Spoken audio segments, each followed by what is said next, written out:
ये जो डॉग आप देख रहे हैं ये कोई ऐसा वैसा डॉग नहीं है। इस डॉग का नाम है मैक्स। मैक्स का जन्म 10 मार्च 2020 को हुआ था। मैक्स महज जब 4 माह का था तब 3 जुलाई 2020 को वो सीआईएसएफ में शामिल हुआ। सीआईएसएफ में ड्यूटी के दौरान मैक्स की तैनाती अमृतसर एयरपोर्ट पर की गई, जहां उन्होंने सुरक्षा में अपना महत्वपूर्ण भूमिका निभाया। सीआईएसएफ के जाबाज स्निफर डॉग मैक्स ने अमृतसर के श्री गुरु रामदास जी इंटरनेशनल एयरपोर्ट पर लगभग 5 साल तक शानदार सेवा दिया। हालांकि स्निफर डॉग आमतौर पर 8 साल तक सेवा देते हैं, लेकिन मैक्स को एक गंभीर बीमारी के कारण जल्दी ही रिटायर होना पड़ा। मैक्स को मई 2026 में रिटायर कर दिया गया। मैक्स के रिटायरमेंट पर एक शानदार विदाई समारोह आयोजित किया गया, जहां उनके हैंडलर यानी कि trainer head constable Jagjit Singh ने उन्हें लव यू मैक्स कहकर विदाई दिया। विदाई के समय मैक्स ने भी अपने अंदाज में अधिकारियों को सैल्यूट किया। मैक्स अपनी सूंघने की शक्ति और सतर्कता के लिए पूरे डिपार्टमेंट में अपनी एक अलग पहचान रखते थे। दोस्तों, भारत में कुत्तों को विशेष रूप से प्रशिक्षित करके उन्हें कई महत्वपूर्ण सरकारी और सुरक्षा विभागों में शामिल किया जाता है। आपको कुत्तों के बारे में ये बात पता होना चाहिए कि इनकी तीव्र सूंघने की शक्ति अपराध को रोकने के लिए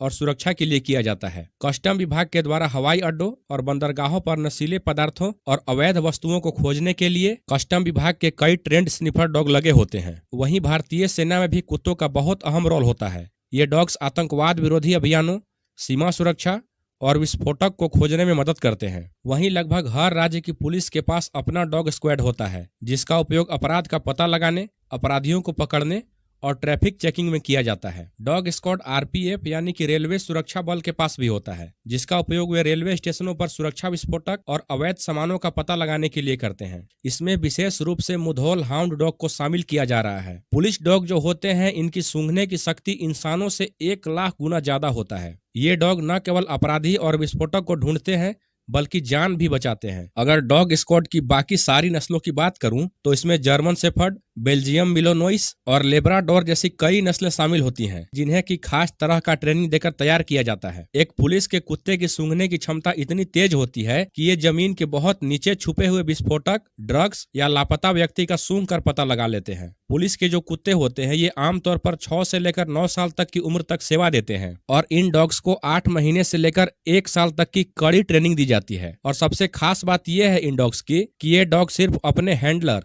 यानी कि जो इनके ट्रेनर होते हैं, सिर्फ उनका ही बात सुनते हैं। ये डॉग्स इतने ट्रेंड होते हैं कि ये अपराध होने वाले जगह पर जाकर वहां से गंध को सूंघकर और अपराध करने वाले तक पहुंच जाते हैं और उनका पहचान कर लेते हैं। डॉग स्क्वाड का उपयोग बेहद कठिन परिस्थितियों में भी किया जाता है, क्योंकि ये बेहद फुर्तीले और बिल्कुल निडर होते हैं, जो कि एकदम तंग जगहों में घुसकर भी तलाशी लेने में माहिर होते हैं। दोस्तों, पुलिस के डॉग्स को तब सेवानिवृत्त कर दिया जाता है जब वे बेहद घायल हो जाते हैं और इलाज के बाद भी पूरी तरीके से ठीक नहीं हो पाते हैं। लेकिन ऐसा नहीं है कि उन्हें रिटायर होने के बाद कहीं भी ऐसे ही छोड़ दिया जाता है। उन्हें विशेष जगहों पर सेवा और सम्मान के साथ रखा जाता है। कुछ देशों में पुलिस के कुत्तों को सेवानिवृत्त होने के बाद उन्हें पुलिसिंग में योगदान के लिए विशेष पेंशन दिया जाता है। 2013 में इंग्लैंड के नरिंघमशायर में पुलिस कुत्तों के लिए एक पेंशन योजना शुरू की गई थी, जिसमें पुलिस बल ने 3 वर्षों में किसी भी अतिरिक्त चिकित्सा लागत को कवर करने के लिए 805 पाउंड की पेशकश की थी और साथ ही साथ कुत्तों के मैन हैंडलर यानी कि जो उनके ट्रेनर होते हैं, उनके द्वारा उन्हें गोद लेने की भी अनुमति दी थी। और कई देशों में तो पुलिस डॉग्स को उनके अंतिम समय में उनके मानव साथियों के समान ही पूरी तरह से उन्हीं के जैसा सम्मान दिया जाता है। लेकिन आपको यहाँ एक बात जानकर बेहद हैरानी होगी कि पहले जब पुलिस के कुत्ते रिटायर होते थे तो उन्हें मार दिया जाता था। अब आपको लग रहा होगा कि आखिर ऐसा क्यों किया जाता था। तो पहले ऐसा इसलिए किया जाता था ताकि उनकी ट्रेनिंग का कोई भी गलत इस्तेमाल ना हो। लेकिन वर्तमान समय में ये नियम नहीं है। 2015 से इस नियम को बदल दिया गया। अब जितने भी डॉग्स रिटायर होते हैं, उन्हें मेरठ में सेना के एक वृद्धाश्रम में सम्मान के साथ रखा जाता है, या फिर जैसा मैंने आपको अभी बताया कि उनके हैंडलर यानी उनके ट्रेनर ही उनको गोद ले लेते हैं। दोस्तों, आपको वीडियो कैसा लगा हमें कमेंट जरूर कीजिएगा। अगर आपको वीडियो पसंद आया हो तो वीडियो को लाइक और हमारे चैनल को सब्सक्राइब जरूर कीजिएगा। राधे राधे।